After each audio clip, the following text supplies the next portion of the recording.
وہ بھی صرف اللہ کے معجزے اور اللہ کی نشانی کو اہل زمین پر ظاہر کرنے کے لیے وہ مردہ زندہ ہو کر اس معجزے کی تصدیق کر کے اس معجزے کو سچا ثابت کر کے دوبارہ مر گئے. ایسا نہیں کہ مردے کو زندہ کر دیتے تھے اور وہ زندہ گھومتا رہتا تھا, چلتا پھرتا تھا, پھر اس کو نئی زندگی یا دوبارہ زندگی مل جاتی, پھر تو حضرت عیسیٰ علیہ السلام کے زمانے سے آج تک سارے کے سارے زندہ ہی ہوتے. ایسا نہیں, ایک دو بار ایسا واقعہ پیش آیا تھا اور وہ بھی صرف معجزے کی تصدیق کے لیے چند لمحوں کے لیے وہ شخص زندہ ہوا اور پھر اسے دوبارہ موت آ گئی. اب سب سے بڑی بات بتانے کی یہ ہے کہ کیا یہ تمام کام عیسیٰ علیہ السلام اپنی مرضی, اپنے اختیار اور اپنی قدرت سے کرتے تھے یا معاملہ کچھ اور تھا؟ ہمارے سماج کے بعد مسلمان یہ سمجھتے ہیں کہ اللہ تعالیٰ بعض لوگوں کو اس طرح کا اختیار دیتا ہے جس اختیار کو استعمال کر کے یہ تمام لوگ اپنی مرضی کے مطابق جو چاہیں وہ کر سکتے ہیں, جو چاہیں وہ کر سکتے ہیں. اپنے اختیارات کے ذریعے یہ جہاں چاہے وہاں تصرف کر سکتے ہیں, دخل اندازی کر سکتے ہیں. یہ ہمارے سماج کے بعد مسلمانوں کا عقیدہ ہے. میں نے اسی چیز کو واضح کرنے کے لیے یہ آیت دی ہے. آپ غور سے ان تمام نشانیوں کو پڑھیں. میں مٹی سے پرندے کی شکل بناتا ہوں, یہ کام کن کا؟ عیسیٰ علیہ السلام کا. پھر اس شکل میں پھونک مارتا ہوں, یہ کام کس کا؟ عیسیٰ علیہ السلام کا. اللہ کے حکم سے وہ پرندہ بن جاتا ہے, یہ کام کس کا؟ اللہ تعالیٰ کا. یہ کام اللہ تعالیٰ کا. مٹی سے پرندے کی شکل بنانا یہ کوئی معجزہ نہیں ہے, یہ کوئی معجزہ نہیں ہے. اگر مٹی سے پرندے کی شکل بنانا ہو, میں, آپ اور دنیا کا کوئی بھی انسان کوشش کر کے مٹی سے پرندے کی شکل بنا سکتا ہے. معجزہ پرندے کی شکل بنانا نہیں ہے. اب اس شکل میں پھونک مارنا یہ بھی معجزہ نہیں ہے, کیونکہ ایک مٹی کی شکل میں پھونک مارنا دنیا کے تمام انسانوں کی بس کی بات ہے. میں پھونک مار سکتا ہوں, آپ کوئی بھی پھونک مار سکتے ہیں, لہذا پھونک مارنا بھی معجزہ نہیں ہے. اس مٹی کے شکل کا پرندہ بن کر اڑنا یہ معجزہ ہے. جو کام کس نے کیا؟ عیسیٰ علیہ السلام نے نہیں بلکہ اللہ تعالیٰ نے. تو اس مٹی کے شکل نے پرندے کی شکل جو اختیار کی, یہ حضرت عیسیٰ علیہ السلام کے اختیار سے نہیں بلکہ اللہ کے اختیار سے. قرآن مجید کے الفاظ میں یہ بات مکمل طور پر ظاہر ہے. لوگ یہ کہتے ہیں کہ عیسیٰ علیہ السلام اپنی مرضی سے پرندہ بنا کر اڑا دیتے تھے, لہذا اللہ نے ان کو اختیار دیا تھا. اللہ نے ان کو اختیار دیا تھا پرندے کی شکل بنانے کی, اللہ نے ان کو اختیار دیا تھا پھونک مارنے کی, لیکن اللہ نے ان کو اس شکل کو زندہ کرنے کا اختیار نہیں دیا تھا.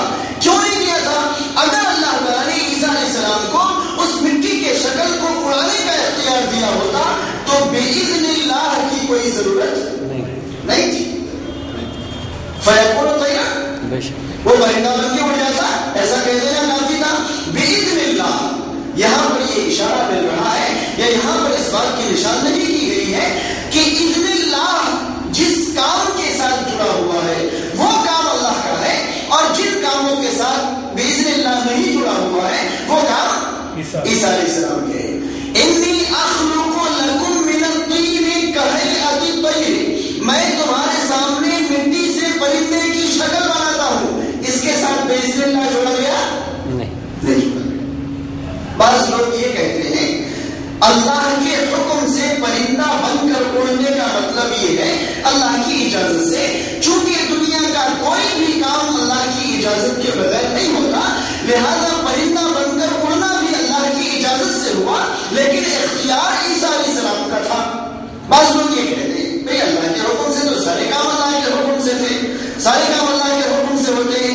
میں ان تمام بھائیوں سے یہ سوال پوچھنا چاہوں گا کہ اگر یہ پرندہ اللہ کے حکم سے عیسیٰ علیہ السلام کے اختیار سے اڑا تھا تو مٹی سے پرندے کی شکل کن کے حکم سے بنی تھی؟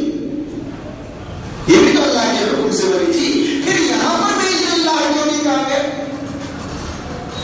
انی اخلق لکم من الطین کہیئۃ الطیر بِإِذْنِ اللہ فانفخ فیہ بِإِذْنِ اللہ فیکون طیرا بِإِذْنِ اللہ. اس طرح ہونا چاہیے تھا.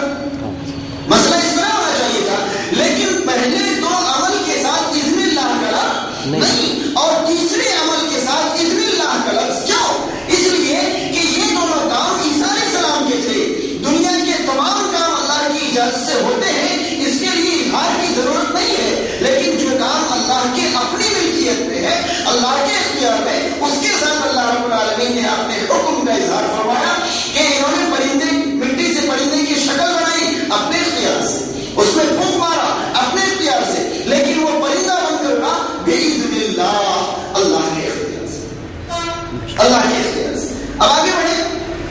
وَأُبْرِئُ الْأَكْمَحَ وَالْأَبْرَصَ وَأُحْيِي الْمَوْتَى, مادرزاد اندھے کو, برس کی بیماری والے کو شفایاب کرتا ہوں اور مردے کو زندہ کرتا ہوں اللہ کے حکم سے. مادرزاد اندھے کو بینائی لوٹا دینا یہ کس کے اختیار میں تھا؟ آپ دیکھیں, حضرت عیسیٰ علیہ السلام بیمار کو بلاتے تھے اپنے اختیار سے, بیمار کے آنکھ پر ہاتھ پھیرتے تھے اپنے اختیار سے, لیکن اس کی بینائی لوٹتی تھی اللہ کے حکم سے, ان کی بینائی لوٹتی تھی اللہ کے اختیار سے, اللہ کی قدرت سے, عیسیٰ علیہ السلام کے اختیار سے نہیں. کیوں؟ یہاں بھی آخر میں اللہ تعالیٰ نے بِإِذْنِ اللَّهِ کا لفظ جوڑا. اُبْرِئُ الْأَكْمَحَ وَالْأَبْرَصَ وَأُحْيِي الْمَوْتَى بِإِذْنِ اللَّهِ.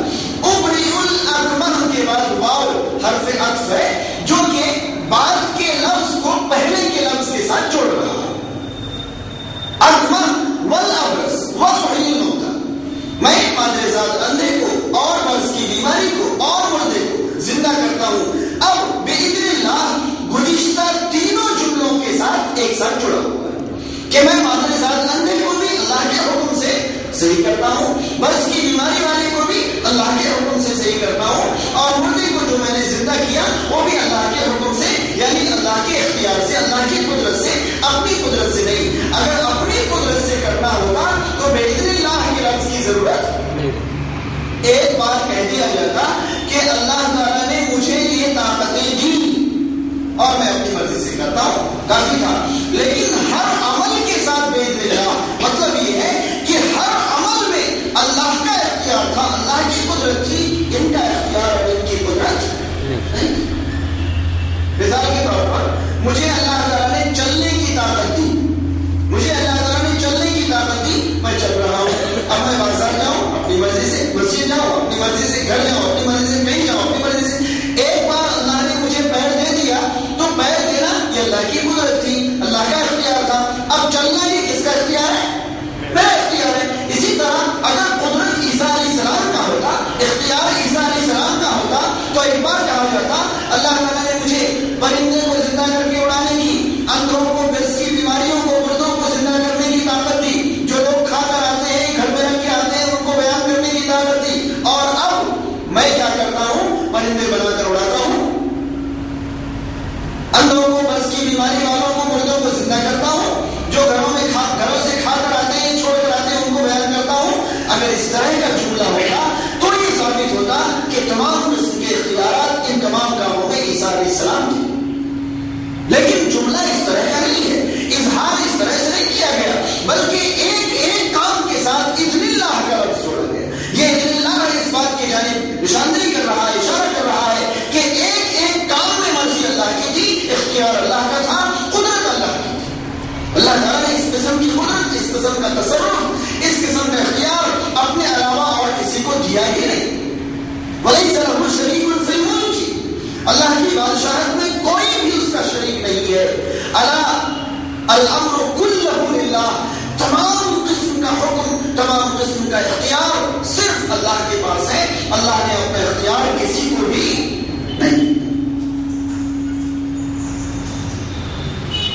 وَأُنَبِّئُكُم بِمَا تَأْكُلُونَ وَمَا تَدَّخِرُونَ فِي بُيُوتِكُمْ, تم لوگ گھر سے جو کھا کر آتے ہو اور جو چھوڑ کر آتے ہو, میں ان چیزوں کو بیان کر دیتا ہوں. عیسیٰ علیہ السلام کوئی بھی اپنے گھر سے عیسیٰ علیہ السلام کی محفل میں آتے تو عیسیٰ علیہ السلام ان سے پوچھتے تم کیا کھا کر آئے ہو, بتاؤ. ہاں بتائیے.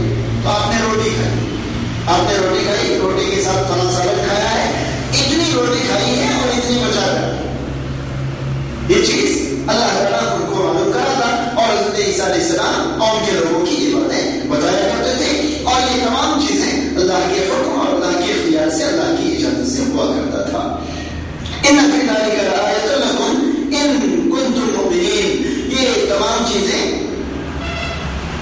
ان فی ذلک لآیۃ لکم, ان تمام چیزوں میں تمہارے لیے نشانیاں ہیں اگر تم مومن ہو. اگر تم ایمان لاؤ گے تو ان میں نشانیاں ہیں. یاد رکھیں یہ وہ آیتیں ہیں جن کا غلط مفہوم اور غلط تفسیر بیان کر کے، جن کے غلط مطلب بیان کر کے لوگوں کے عقیدے میں فساد پیدا کیا جاتا ہے، لوگوں کے عقیدے کو اللہ کی وحدانیت سے ہٹا کر شرک کے جانب لے جایا جاتا ہے. اسی لیے میں نے اس آیت کو درس میں شامل کرنا مناسب سمجھا اور یہ بتانا ضروری سمجھا کہ ان آیتوں میں اختیار کس کے جانب، ان آیتوں میں جو اختیار کا اشارہ ہے وہ کس کے جانب لوٹ رہا ہے. اللہ تعالیٰ سے دعا ہے اللہ تعالیٰ ہم تمام مسلمانوں کو عقیدہ توحید میں مکمل اور پاک اور صاف بننے کی توفیق نصیب فرمائے.